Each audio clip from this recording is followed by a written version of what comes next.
aí uma série de divergências, inclusive em relação à culpabilidade dos réus, além das que a gente já tinha falado no início da nossa live.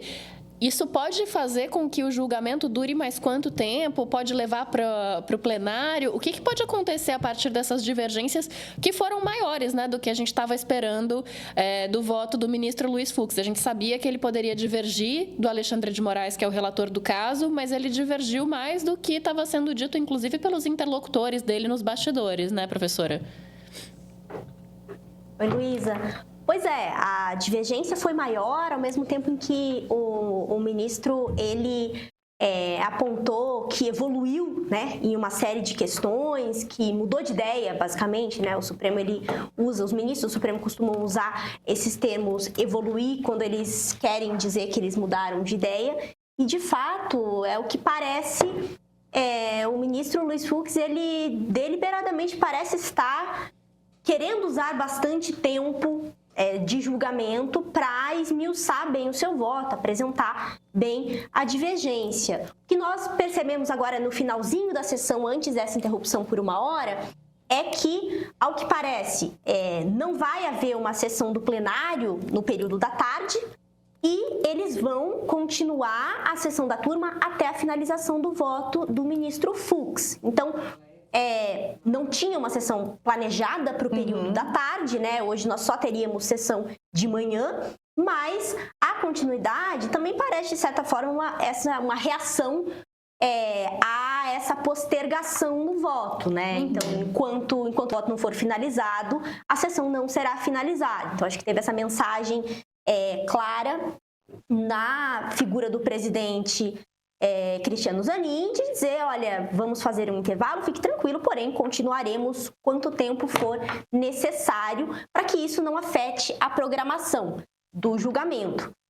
Agora, as divergências que foram apresentadas, claro, são significativas, muitas delas já eram esperadas, né, sobretudo quanto às preliminares, porém, eu acredito que elas não devem fazer com que o julgamento venha a ser remetido para o plenário, porque, pelo menos na jurisprudência do Supremo, que vale hoje, para que possa-se entrar com recurso para rediscutir o processo no plenário, que seria o recurso dos embargos infringentes, seriam necessários, pelo menos na turma, 2 votos divergentes. Então, divergentes absolutórios no sentido próprio, ou seja, votos que de fato absolvem as pessoas e divergem dos demais ministros. Não temos ainda o voto do ministro Zanin e da ministra Carmen, mas tudo indica, pelas expectativas, que o único voto divergente seja o voto do ministro Fux. Então, pela jurisprudência atual do Supremo, não haveria a chance de rediscutir isso no plenário. Claro que há muitas discussões sobre o cabimento dos embargos infringentes, a decisão na qual o Supremo assentou isso em 2018, no caso do Maluf, foi uma votação apertada, com uma outra composição. Então, de fato, a gente deve provavelmente rever essa discussão aparecendo. Isso é muito interessante, professora. Primeiro, queria deixar registrado meu agradecimento ao ministro Luiz Fux por ter feito esse intervalo de 1 hora para a gente poder aproveitar a professora aqui, a nossa audiência e conseguir se explicar sem ter que... A gente estava aqui numa aflição tentando decidir se a gente ia seguir até às 6 da tarde com o voto do ministro. Receba meus agradecimentos, ministro Fux. Eu acho esse ponto muito importante, professora, porque a gente que é leigo, que está acompanhando com imenso interesse este julgamento, a gente fica muito aos ventos da opinião pública, dos sabores políticos, mas também querendo entender como é que funciona o mecanismo para além desses ventos. Então, em outros processos, na jurisprudência, embora esse ministro divergente não tenha um par ali, né, não sejam 2 os votos divergentes na absolvição, o fato de que ele tem posições tão fortes nas preliminares, eu queria entender um pouquinho melhor, independentemente do mérito. Claro. Essas preliminares em que ele discordou de uma forma tão contundente, tão veemente, se ele for o único voto vencido, apaga-se tudo isso e segue-se adiante? Ou isso abre brechas para as defesas falarem, tem um caminho meu aqui, vou tentar, via embargos, retomar essas discussões das preliminares. Claro, bom, sem dúvidas abre brechas para que as defesas usem um argumento de que, como houve alguma divergência em algum aspecto, é necessário ter uma rediscussão disso no plenário. Porém, essa não é a jurisprudência atual. Então, os advogados, eles não têm a jurisprudência em seu favor, mas claro que esse é um argumento que vai surgir, que tem caminho para surgir, e é um argumento, numa discussão jurídica, que é plausível até. Por mais que o Supremo não tenha, também por um argumento plausível, seguido esse caminho. E aí eu acho que é importante tentar explicar um pouco essa discussão que é tão técnica em termos mais claros, né? Qual que é a discussão sobre os embargos infringentes? O artigo 333 do Regimento Interno do Supremo, ele diz que cabem embargos infringentes contra decisões do plenário ou da turma que não forem unânimes. E aí o parágrafo único desse artigo, ele diz que quando for uma decisão do plenário, seriam necessários 4 votos distintos, divergentes, para que fosse cabível o embargo infringente. E aí, há 2 discussões que seguem dessa redação. A primeira delas é que a redação não fala nada sobre a turma. Certo. Ela fala só no caput, mas ela não fala da turma lá no requisito dos 4 votos. E aí, se faz proporcional ou não. Então, seriam 2, mas na turma que só tem 5 seria 1,5? Como é que conta isso? Exatamente essa dúvida que vem. Primeiro, se tem que ter algum limite de votos, algum número mínimo de votos na turma. E segundo, se tiver que ter, qual que é o número mínimo de votos, né?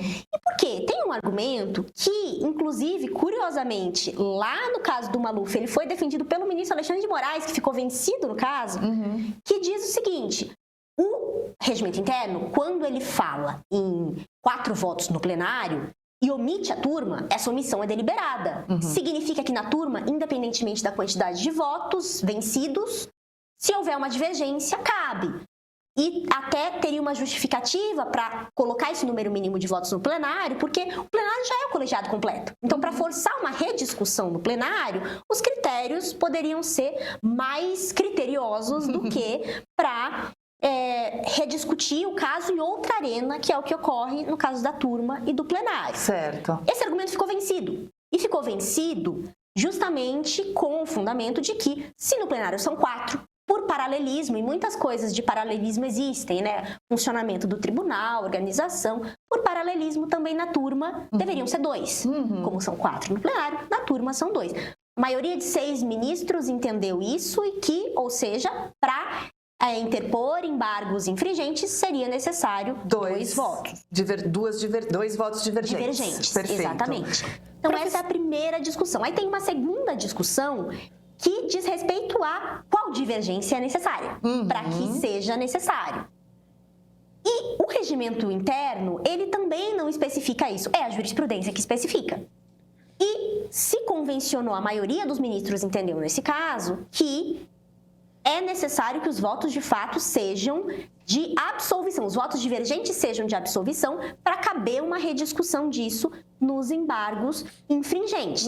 Mas, claro, como tudo é jurisprudência, os advogados da defesa vão ter um argumento com base na legislação que diz, olha, não, qualquer divergência basta, inclusive porque o argumento de que qualquer divergência basta, ele é um argumento que é defendido por muitos advogados criminalistas, porque ele expande um pouco o direito de defesa, permite rediscussões. E se encaixa bem com a noção de que, poxa, a gente já está numa instância em que não há recurso, né? Que é um argumento recorrente também dos advogados criminalistas que atuam no Supremo Tribunal Federal, né?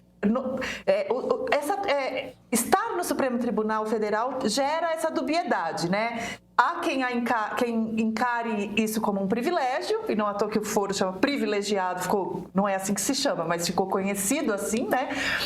Mas há quem encare como um problema por você não ter a quem recorrer. O que é decidido ali está definido e acabou. Embora o próprio Supremo possa rever as suas decisões, como foi o caso do mensalão, né? Então, no caso do mensalão, do Petrolão, do Triplex, estava sacramentado e depois reviu várias coisas. A prisão em segunda instância também foi e voltou e tal. Isso é uma coisa que eu acho muito interessante, porque muita coisa do Supremo é sobre jurisprudência.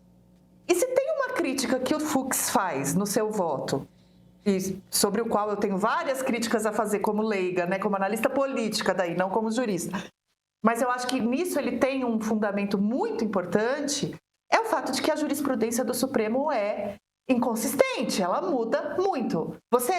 Essa é também a sua avaliação, e o que isso, quando ele fala de insegurança jurídica, é disso que ele está falando?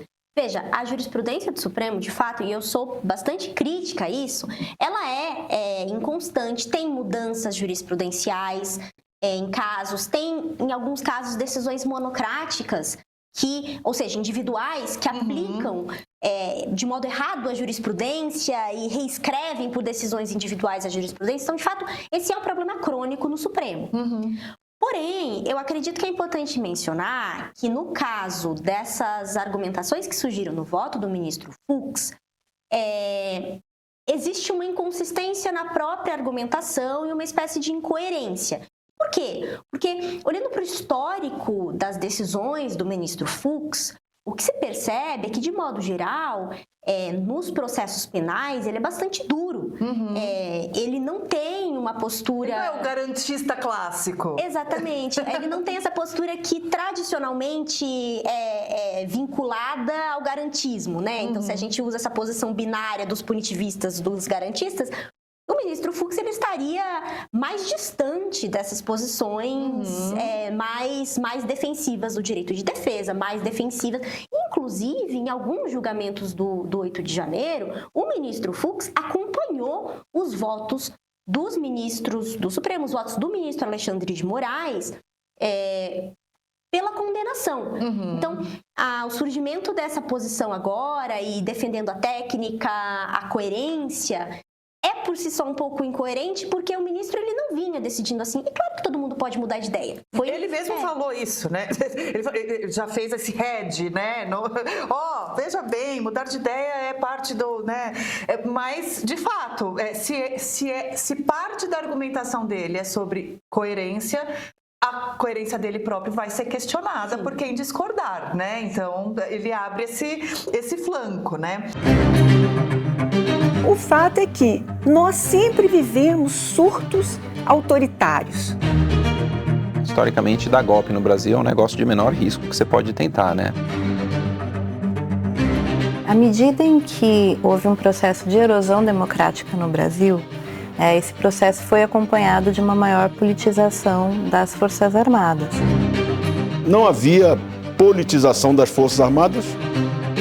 O que eu tenho certeza é que os alto comando não aceitaram uma intervenção militar. Nós nunca tivemos dúvidas em não sair da legalidade. Não há dúvidas. De um ponto de vista histórico, o que está em julgamento no Supremo é o velho viés antidemocrático das Forças Armadas brasileiras.